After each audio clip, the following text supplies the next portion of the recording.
Dhaka club cricket নিয়ে জটিলতা বাড়ছে। সংস্কারের নামে ঢাকার ক্লাব ক্রিকেট থেকে পরিচালক ও কাউন্সিলরদের সংখ্যা কমানো নিয়ে চাপে বিসিবি।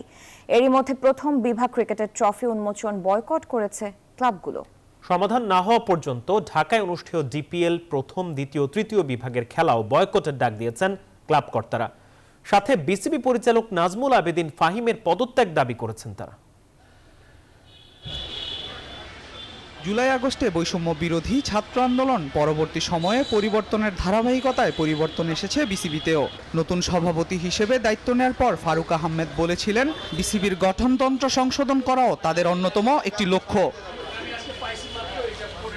বিসিবির গঠনতন্ত্র সংশোধনের জন্য এরই মধ্যে 5 সদস্য বিশিষ্ট একটি কমিটি গঠন করা হয়েছে, যে কমিটির চেয়ারম্যান বিসিবির পরিচালক হয়ে আসা নাজমুল আবেদিন ফাহিম। বাকি 4 সদস্যের কেউই ক্রিকেট সংশ্লিষ্ট নন।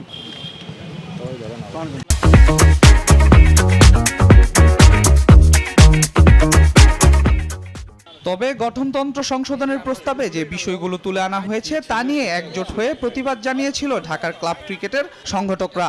তাদের দাবি ছিল সংশোধনী প্রস্তাবগুলো বাতিল করতে হবে। তবে এখন পর্যন্ত সেটি না হওয়ায় এবার প্রথম বিভাগ ক্রিকেটের ট্রফি উন্মোচন ও টুর্নামেন্টকে বয়কটের ডাক দিলেন ঢাকার ক্লাবগুলোর প্রতিনিধিরা। আমাদের দাবিটা যে স্পষ্ট, দাবির মান না পর্যন্ত আমরা খেলবো না। লিগটা আমরা ক্লাবদেরকে নিয়েই করি, ক্লাবদেরকে বাদ দিয়ে তো লিগ চালানোর কোনো সুযোগ নেই। সো তারা তাদের যে কনসার্ন রেজ করেছে এটা বোর্ড কনসিডার করছেন বা বোর্ড প্রেসিডেন্ট নিজে এটার মধ্যে ইনভলভ হয়েছেন। সো আমরা এটা নিয়ে আমি ব্যক্তিগতভাবে কোনো কমেন্ট করতে রাজি না। আমাদের দায়িত্ব হচ্ছে যত তাড়াতাড়ি সম্ভব লিগটাকে শুরু করে দেওয়া। বিসিবি পরিচালক নাজমুল আবেদিন ফাহিমের পদত্যাগ এবং নতুন কমিটি বিলুপ্তির পাশাপাশি বেশ কিছু দাবি উপস্থাপন করে তারা। যে কমিটিটা করা হয়েছে সেটাকেও বাতিল করতে হবে এবং পাশাপাশি আমাদের এখন 2-1 দাবি করেছে যে এই যে গঠনতন্ত্র অ্যামেন্ডমেন্ট কমিটির যে প্রধান, ওনারও পদত্যাগ দাবি করা হয়েছে।